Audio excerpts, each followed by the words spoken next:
Full disclosure, news and commentary number 107, 107, 107, 107, 107. Jumping Jesus on a pogo stick. A lot went on this weekend, including me going to a wrestling show, which is now becoming a semi-normal thing, which is great.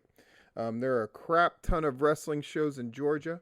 And next weekend on the on the long weekend, sort of last weekend of April, there's a crap ton of wrestling shows. Things feel like they're very much back to normal with Viral now running. It feels like all of the major promotions have now come back and are doing their thing. Lots to talk about. Our commentary. People have remarked that I haven't really said anything about the whole controversy with Nick and Myron. Myron saying what he did, people publicly responding to it, and then people having different opinions about whether people should have responded to it and all of that shit. I'm going to weigh in because I think it speaks to a bigger issue that we need to talk about. So that's what I'm going to handle during the commentary. Patrons. We picked up another new patron this week, Bella Randolph. Welcome. I have added you to the video that is going to show at the end. So that is cool stuff. My unboxing, apparently I have a few things on the way, so I've been told via email from people, which is really nice. I got this bad boy at Mayhem on Mills at their show. Lots of significant stuff happened on that show.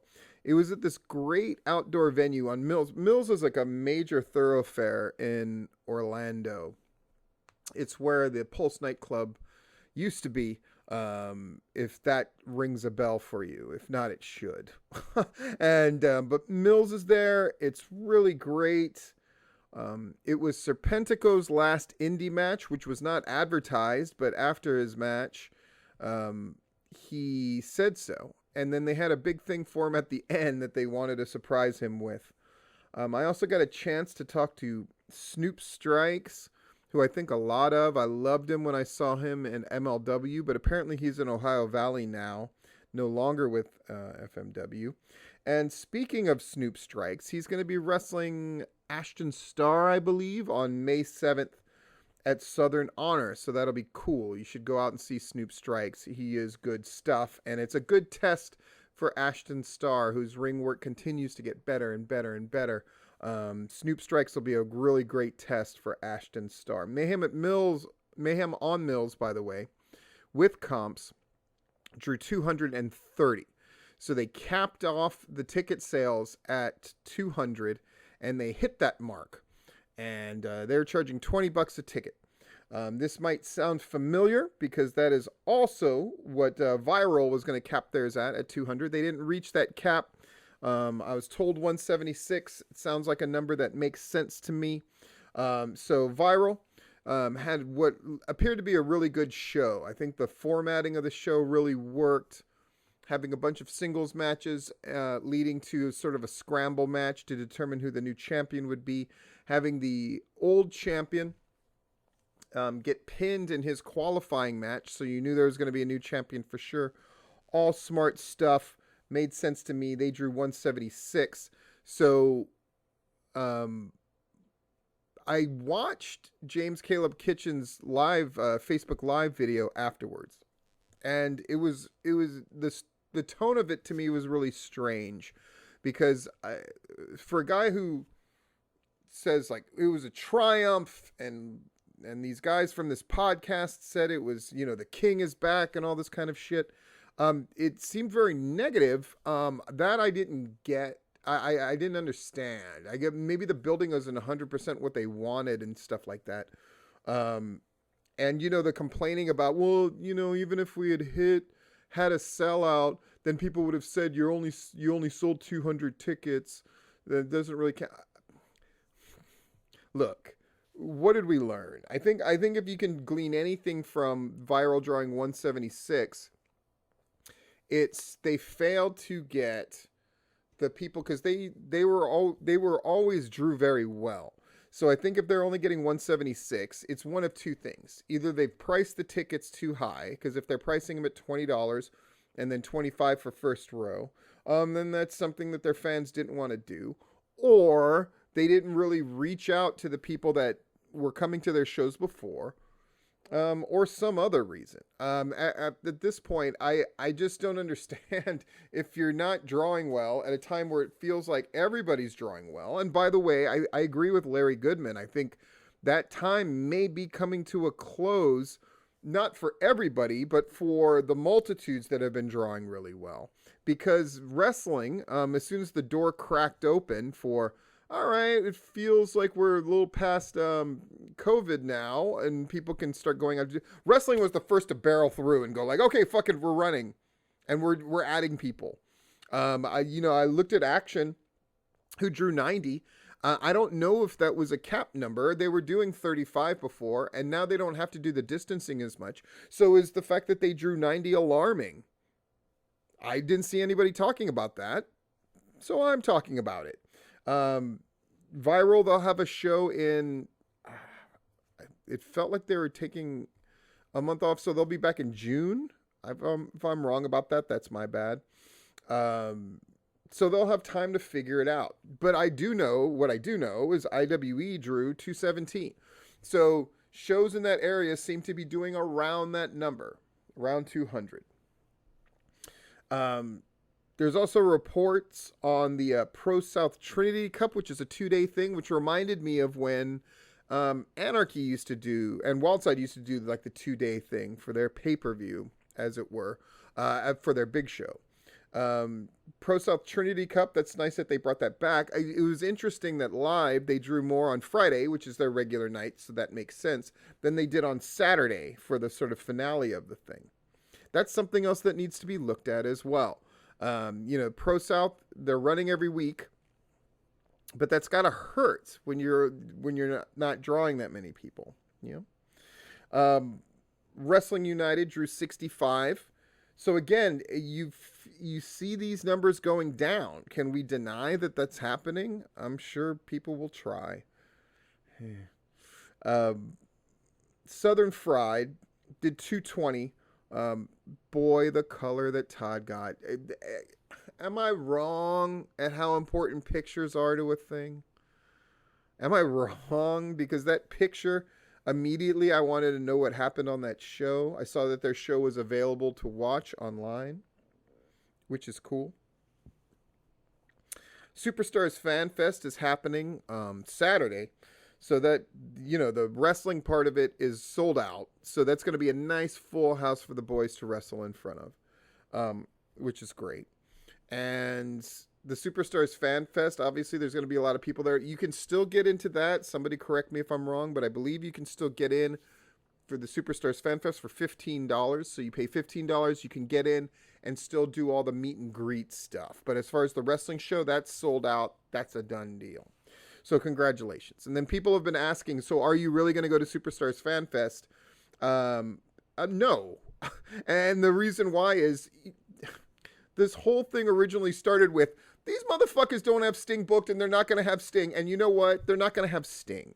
And they've kind of pushed that under the rug. I haven't talked about it because I didn't want to hurt their ticket sales and their reputation for Superstars Fan Fest. But fuck, I'm just going to... fucking rant ring, bing. They never had Sting. They kept putting it off. And now they're blaming it on the vendor, whoever that fucking is, Scott or whatever.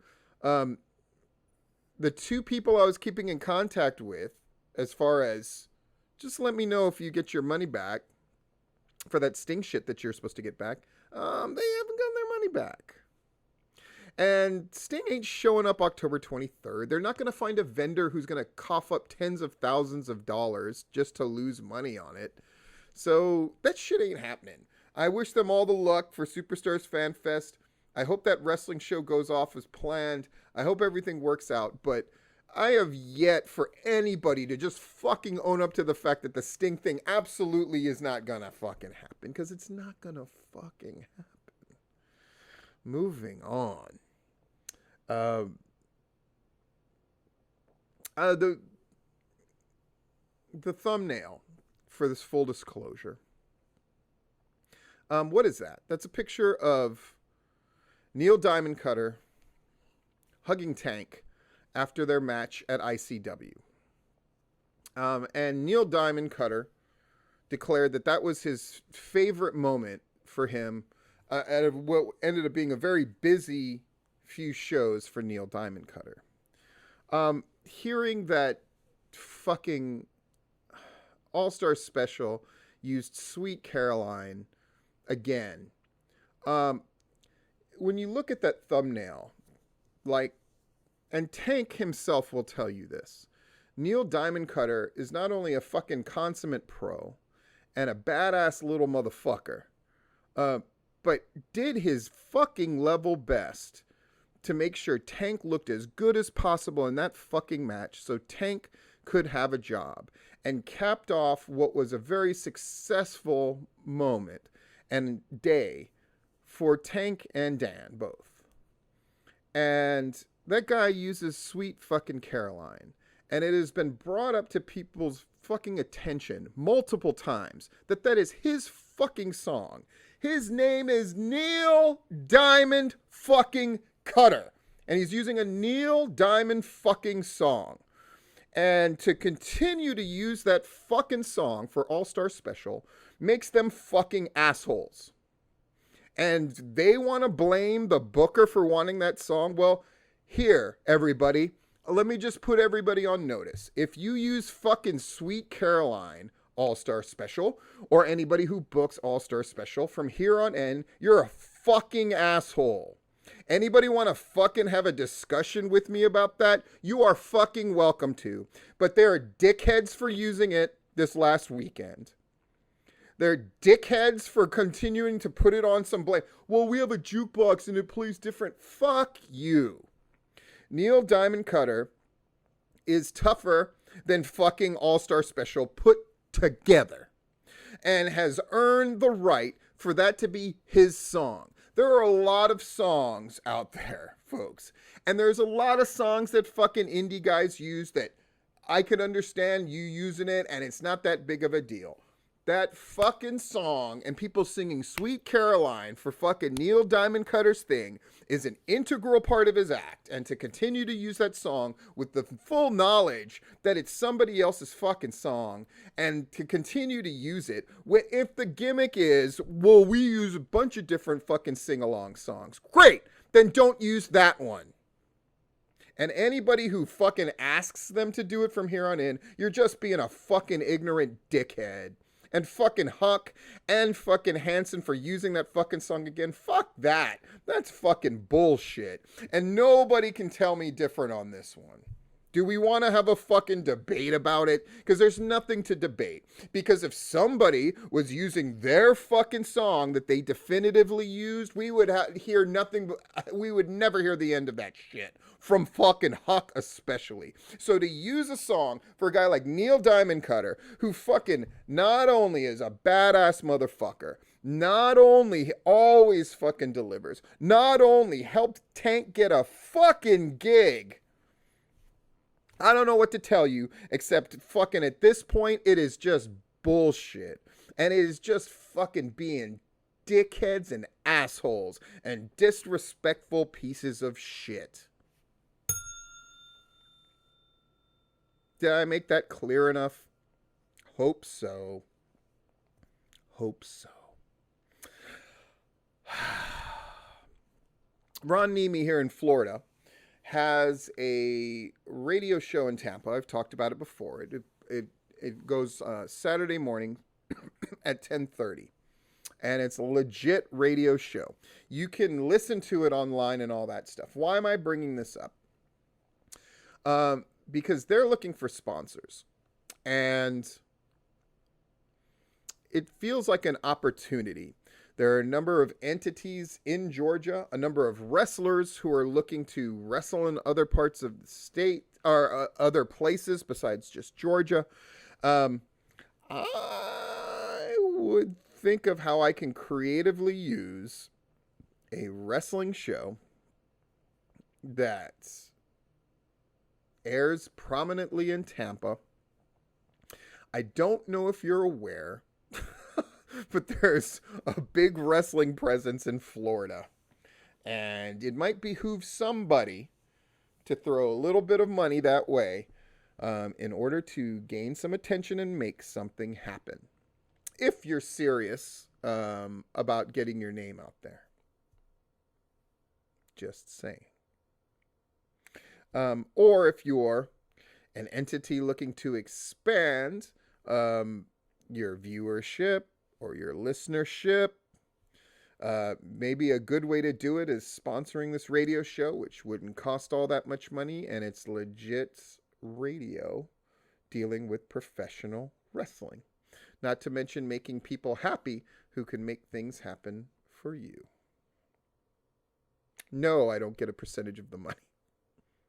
I just thought it was an important thing for me to bring up, because what I do is bring up stuff that comes at you from a bunch of different angles.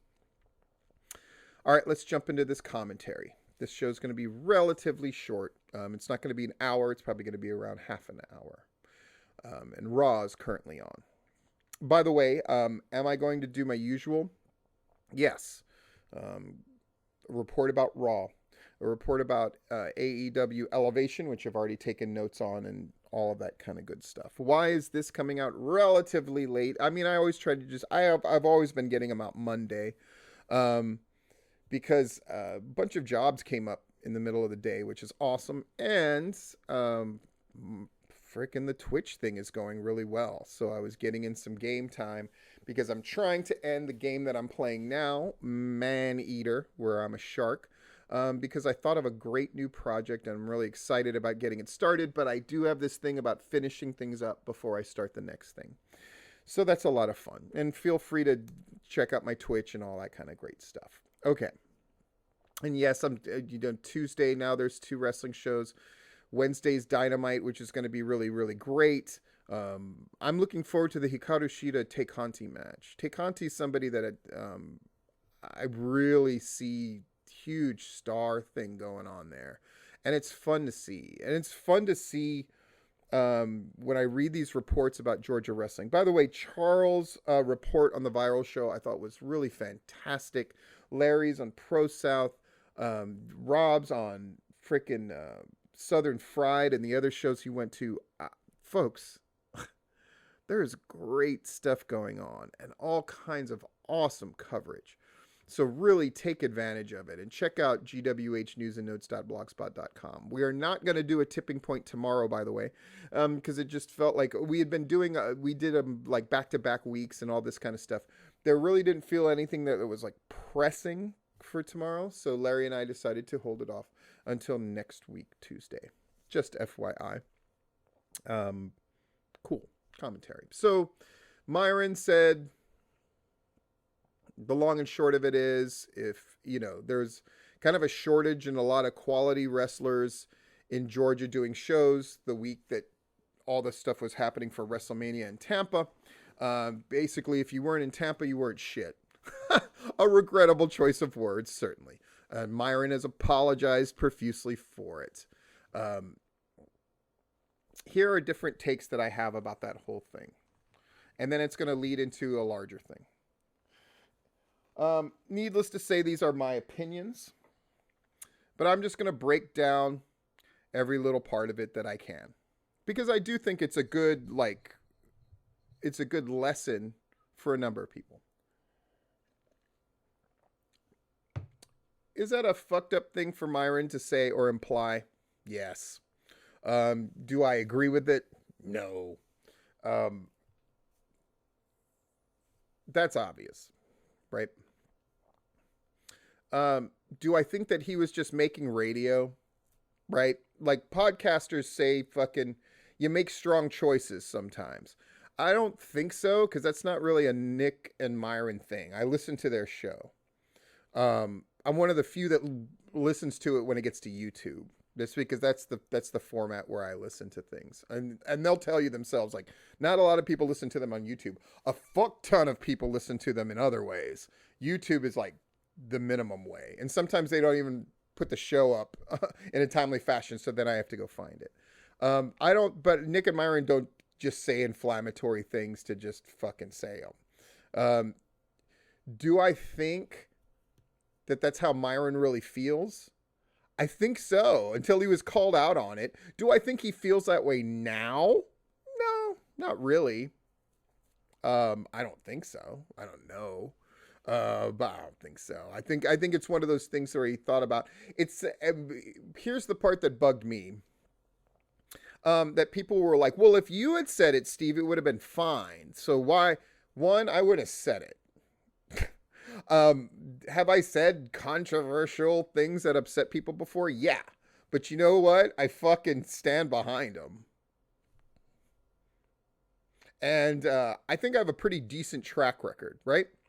Did Austin Towers get his rather big man panties in a bunch when I fucking called him out for having a bad reputation and not showing up on fucking decent shows and all that kind of shit? Yeah, he was probably pretty pissed. And I remember having to read some fucking piss moan fucking posts by him.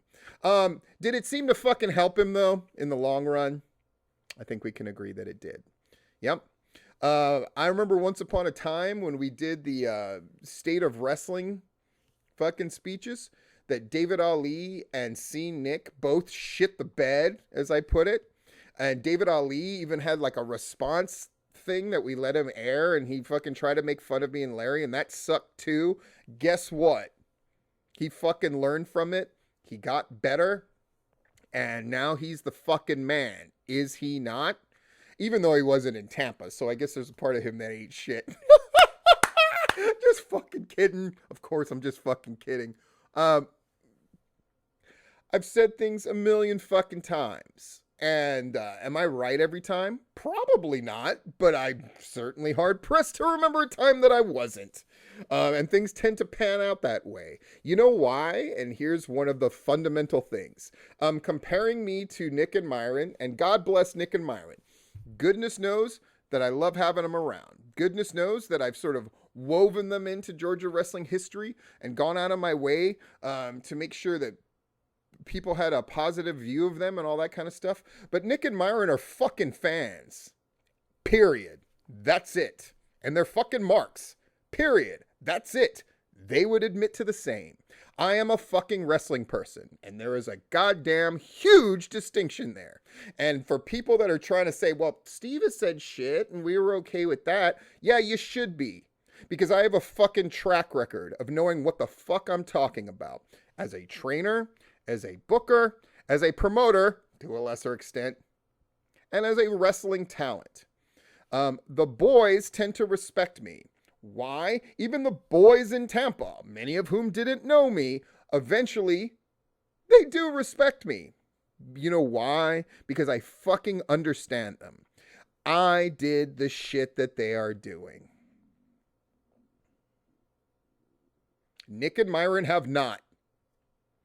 And if you can't see the distinction there, I don't know what to fucking tell you. When I say something like, using Neil Diamond Cutter's fucking song is disrespectful, it's because when I wrestled, we were very conscious of the fact that we wouldn't use one another's songs. And if you fucking found out you were using a song that somebody else prominently was using, one of you would fucking stop using it. I could say that as a wrestling person.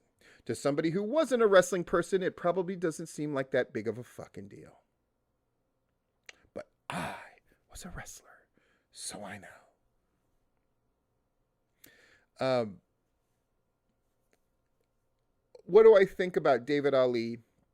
What do I think about Tyler Culprit responding publicly? I haven't said anything about that. I think it's a bad look, if nothing else.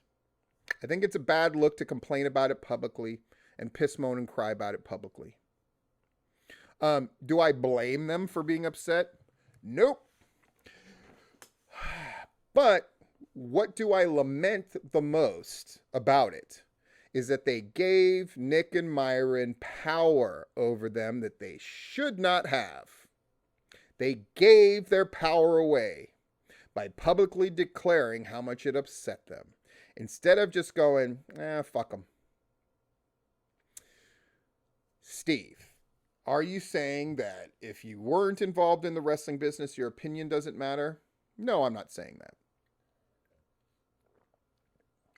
Because after all, I think it's pretty clear what I think about Larry Goodman and his opinion in pro wrestling. Does it matter? Does it count? Abso-fucking-lutely. Because he has a track record. People use him as a resource. Right? His old reports, the fucking Wildside podcast uses them. When Larry Goodman said something about you in a report, you remember it. And if he marks your improvement later, it feels genuinely good. Not good in the sense of, my name got mentioned and they said something nice, yay. But in that genuine fucking way. Because Larry's opinion matters. Because it has been set up as a track record that if you looked back on Larry's reports, if he said your fucking show sucked, you know what history bore that out to say? It sucked. Does it mean he's always right? No, because the shit he's saying is mostly subjective in nature. However, would I take his opinion about a wrestler over Nick and Myron? Yes. Would I take Larry's opinion when I read a Larry show report? Am I going to go by what he said 99 times out of 100? Yes. Do I think Larry's opinion counts more than Rob Rod's? Yes.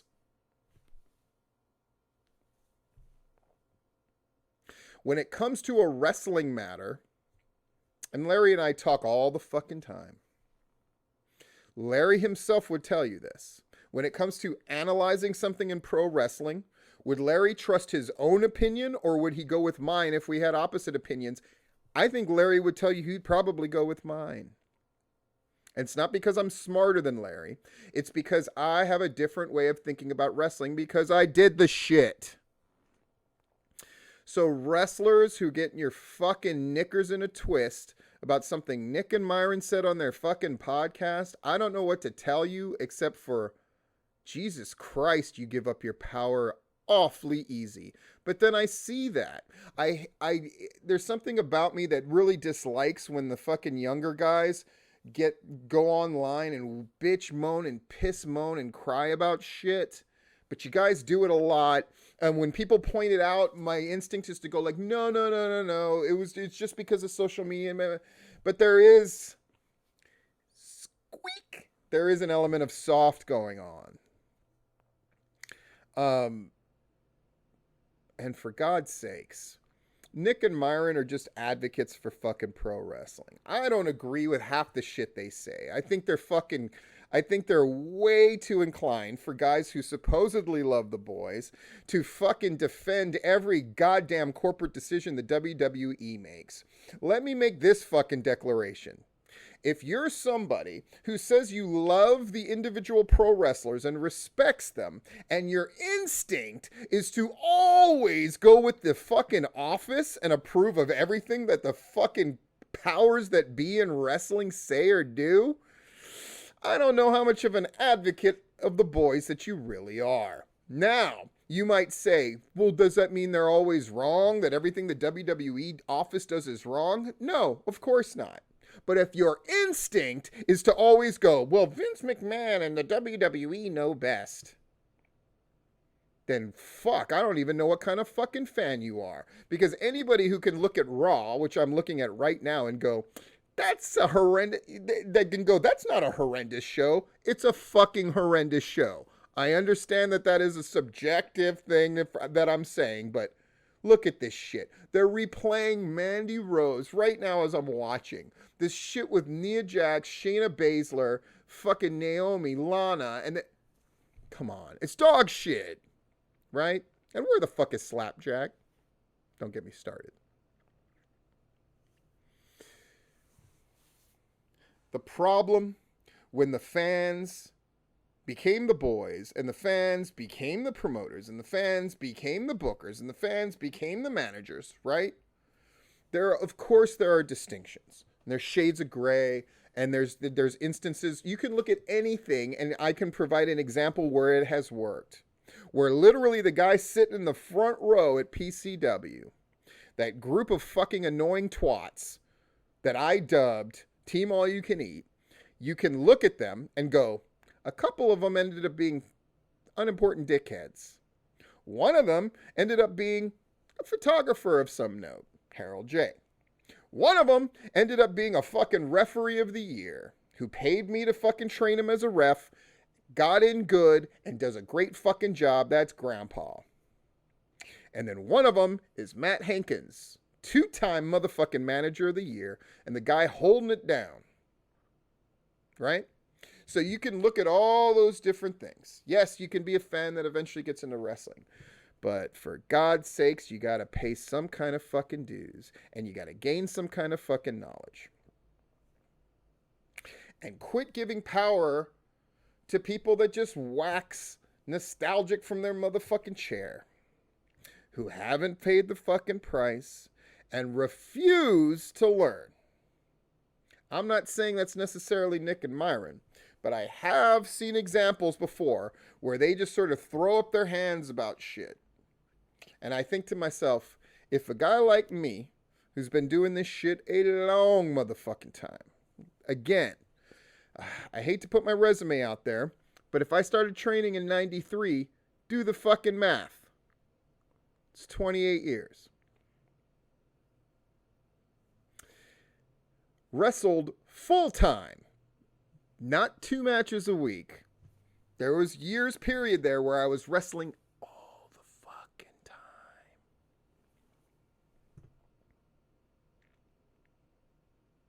Multiple places. This thing of like the 40-mile fucking that was not me. There were guys that I knew who did that, and that's fine. That wasn't me. And then fucking uprooted myself against the advice of fucking most everybody. And it was considered, and I understand being an upstart. I understand it. Because people, you're too young to train people. But they didn't factor the following things in. I was a teacher at heart. I had always been a teacher of different kinds and taught physical things before and brought that knowledge to pro wrestling. And I fucking did it. Didn't think about doing it. Didn't talk about doing it. When everything is said and done about my wrestling career, such as it is, and whatever it ends up being, no matter what happens, I'll be able to go back and go, you know what? I'm not one of these guys that's going to go like, I wish I could have done something in wrestling and I never did. That ain't me. I fucking went and did this shit. So when I do these videos and I write what I write and I say what I say, and when people are fucking paying me to give them advice, they're paying me to give them that advice because they know I've been there, done it, continue to think about it, and continue to evolve my thinking. So let me just be more specific in detail. Griping, Pissing, and Moaning by David Ali and Tyler Culprit was, in essence, a bad look. I understood why it happened, but it didn't get you a goddamn thing, except for strokes from your fucking friends. In fact, if you had never said anything about it publicly, nobody would have ever fucking known who really had import in wrestling business. A lot of people listen to Nick and Myron, but not a lot of people fucking go by what they say who are in the wrestling business. That's the difference betwixt me and them. My viewership, much, much smaller. I'll be the first to fucking say it. But, as I always tell people, but the people that listen to me and the people that watch me matter. I said it a long time ago. I don't do this shit for fucking wrestling fans. What's one of my favorite sayings? Fuck a wrestling fan, right? That doesn't mean they don't watch. Of course they do. And I would imagine after they get done listening to me, they feel a little bit fucking smarter. When they listen to Nick and Myron, they might like it, but it's only because their own opinions perhaps get validated. What you learn is very little. What Nick and Myron do teach, I do like, is when they analyze numbers or they explain something in a financial way. That's great. But as far as their opinions about motherfucking pro wrestling, I don't give a fuck. I'll listen to them so I can have my fingers on the pulse of what other people are thinking or what wrestling fans are thinking. Notice I didn't say what wrestling people are thinking. That I get elsewhere, not from Nick and Myron.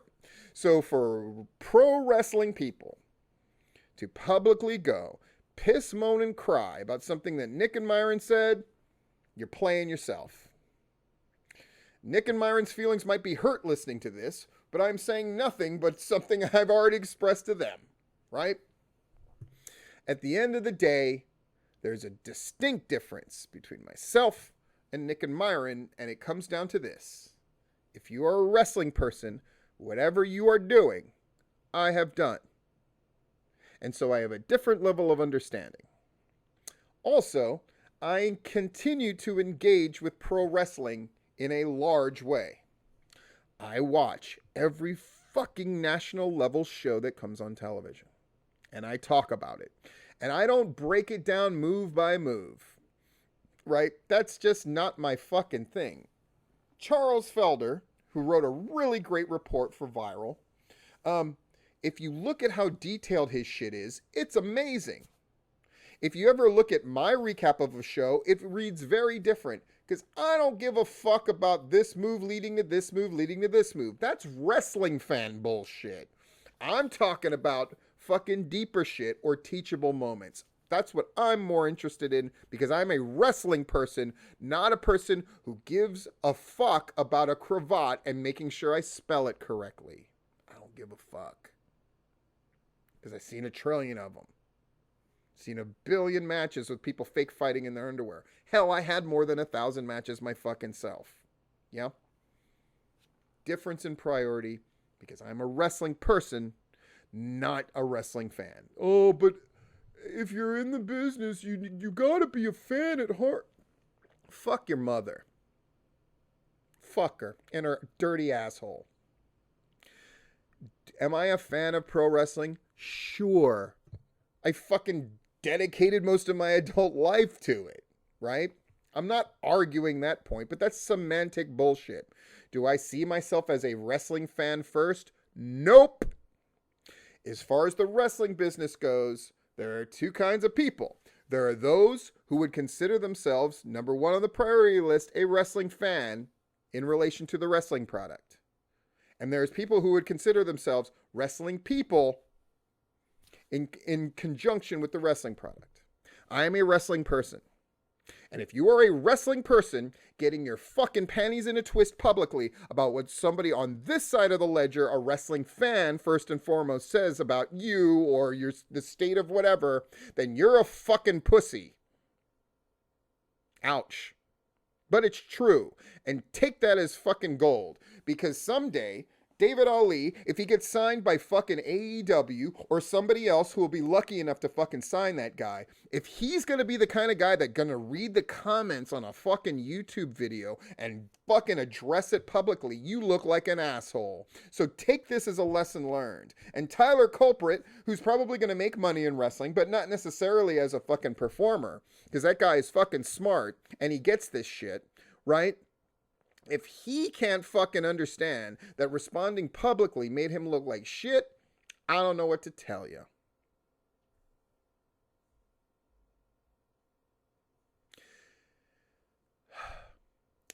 Maybe it's true that wrestling fans have permeated the wrestling business to such an extent that the toothpaste can't get put back in the tube. But I don't like that analogy because I don't think it's a matter of toothpaste getting put back in the tube.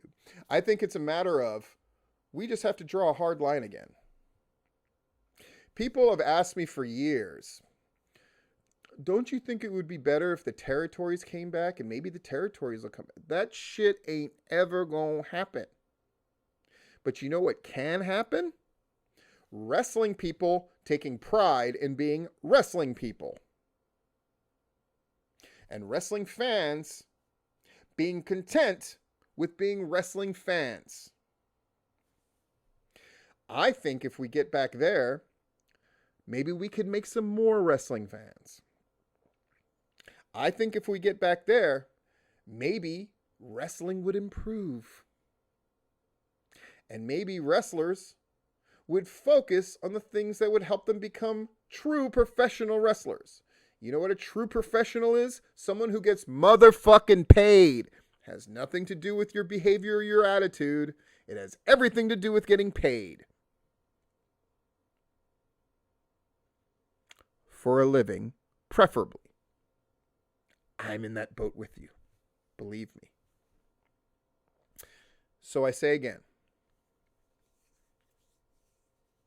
take these as teachable moments and decide who has power over you. And if you accept that certain people have power over you, make sure that you're trading that deferent position in exchange for getting something tangible. Everybody bows down to somebody. That's a very hard thing to hear, isn't it? But on some level, everybody has to. Just make sure you're getting something fucking out of the deal. For some people, that means money. And I've had this debate many times with pro wrestlers, right? You should get money because you're bumping and it's your body. And if you're not getting $20, is $20 worth more than fucking doing something that you fucking enjoy in the way that you will enjoy it more? I don't think so, but maybe you do, whatever. The point is, you've decided the power lies in a $20 bill, right? Some people decide the power lies in, okay, I'm willing to do this for the sake of like a show that I enjoy doing, or to be seen, or to whatever. Yeah. The one thing you cannot give up power to is fucking wrestling fans. It's like I've always said about baby faces. And this has been said by other people before, so whatever the fuck. I'm not saying I made it up, but it's a lesson that I taught the fucking people that I motherfucking trained. And it's this. If you're a baby face, you shouldn't be fucking high-fiving the fans. They should respect you and want to reach out and touch you. Because once you fucking high-five the fans, you've given up the power. You've given up the power. So my question to you, wrestling people who are watching, is this. When are you going to fucking seize your power? And when are you going to make decisions based on acquiring more? Because if you think that wrestling isn't these two things, then you haven't figured this shit out. And maybe you are just still a wrestling fan instead of a wrestling person. It's about two things. One, the acquisition of power.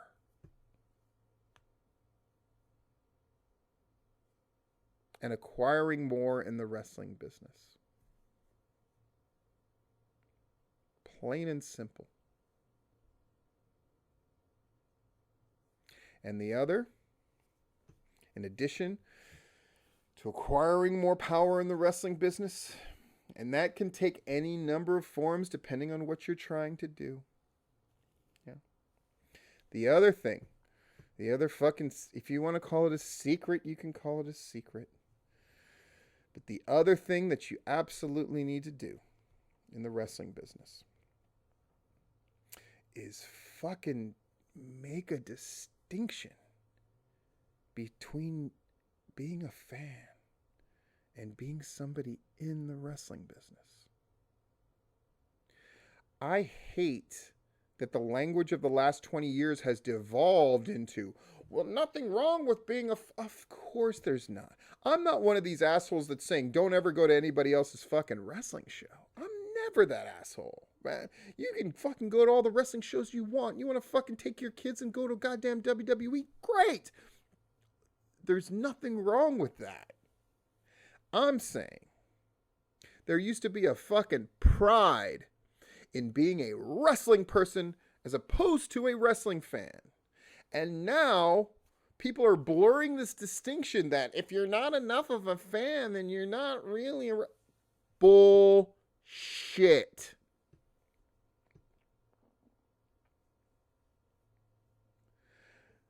I'm the first one to say I hate the term fucking mark and all that shit. But again, it ties into wrestling's fucking history from the carnivals. Remember that fucking commentary? Of course, right? Mark, sucker, right? That's how fans were always treated. And again, we've swung too far the other way, which is like WWE Universe, and without the fans, we're nothing, and all this other jack off bullshit. Folks, it was too much on the abusive end before, and now it's too far on this end, and we need to pull it back. And you know who's going to be the first one that does that? It's going to have to be wrestling people seizing the power back as wrestling fucking people. Because fans are just going to take as much as you'll give them, and they'll demand more. And if you continue to give it to them, then one of you is the pimp and the other is the fucking whore. And the problem is we need to reverse it. Pro wrestling people need to be in control. Angles, the stories that we tell, the distinctions that we make, and who we allow to have power over us, and whose opinion should count the most. It's not fucking wrestling fans. The problems with pro wrestling have become isn't that they're not listening to the fans, it's that they've listened too much. And they've lost fucking control. So wrestling people, I'm speaking to you. Take the fucking power back and make me proud to say I'm a wrestling person again. Instead of me having to be exclusively providing the example for you. Keep blurring that line, and you'll never be what you want to be the most, which is a professional wrestler that makes a living doing this shit. Just trust me on that. This has been Full Disclosure.